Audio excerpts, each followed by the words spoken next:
Good morning, good morning. This is your welcome video for the week. I wanted to switch things up a little bit and talk more about science this week since we don't get to do it as much as math. And we've already talked quite a bit about weather and things you might see in the sky when it's daytime or nighttime, AM versus PM. But this week specifically, we're going to be talking about patterns in the sky. So I wanted to introduce that with a little read aloud. Does the sun sleep? Noticing sun, moon, and star patterns.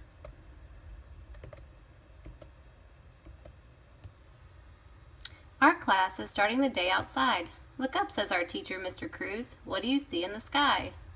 The early morning moon catches Aisha's eye. Look at that airplane, says Neto. Tara points at the sun behind a cloud.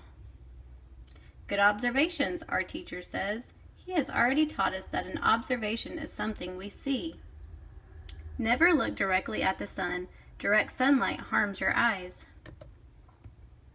Mr. Cruz leads us back to our classroom. He asks what a pattern is. Akiko raises her hand. It's something that happens again and again.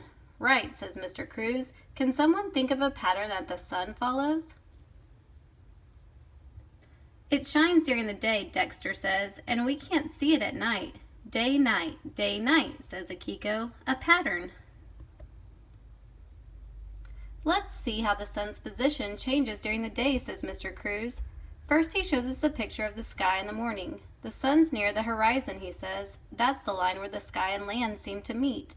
The sun doesn't really move across the sky. It only looks like it's moving because Earth is spinning.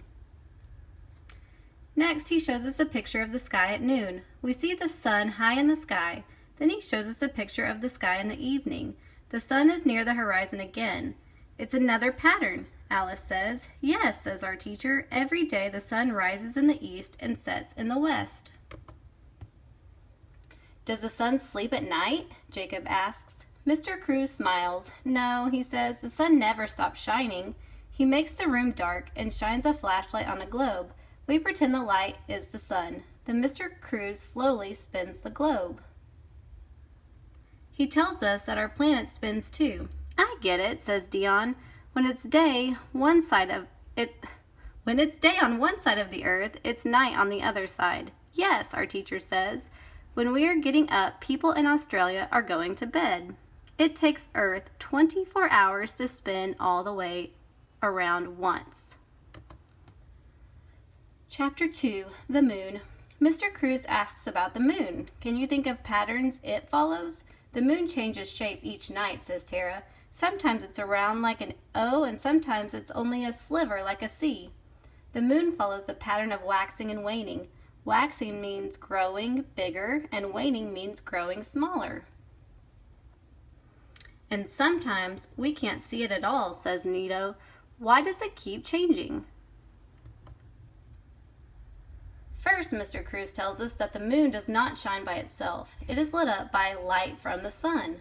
Then he shines the flashlight on the globe. He asks Jacob to hold up a small moon. The moon travels around Earth, he says. We see only the part of the moon that is lit by the sun. That's why the moon's shape seems to change from night to night. The moon rises in the east and sets in the west, just like the sun. Chapter 3, The Stars. Mr. Cruz asks, what else do you see in the sky at night? Stars, says Alice and Dion. Aisha asks, why don't we see the stars during the day? We talk about how stars shine all the time, but the stars are very far away, so their light is dim. It's too dim for us to see in sunlight. Stars look small, but they are actually very big. They are much bigger than Earth or other planets. They look small because they are so far away. Mr. Cruz shows us a picture of the night sky. He points at a group of stars. I see a square here, he says. Does anyone else see shapes in the stars? There are 88 constellations in the night sky. We see triangles, rectangles, and many other shapes. You can draw pretend lines to connect stars, just like a dot to dot, says our teacher. We learn that a group of stars that makes a shape is called a constellation. What would happen if we stayed up all night and watched the stars? Mr. Cruz asks. I'd be too tired at school the next day, Akiko says. Our teacher laughs. That's true, he says, but we would also see another pattern. The stars look like they move across the sky from east to west. Our class has learned that there are a lot of patterns in the sky. We just have to observe them. So, I hope you learned something new from that read aloud. If you did, I would love to hear what that is. But my question for you for this week's attendance check is, what is your favorite pattern in the sky? Does it happen in the day or night? For example, my favorite pattern is, I don't think you can beat a good Texas sunset. I don't ever get to see them as much as I'd like, but all the colors that come with it and the different activities you can do while you're out there looking at the sunset makes that my favorite pattern in the sky. So you can respond with typing it or recording, what is your favorite pattern in the sky?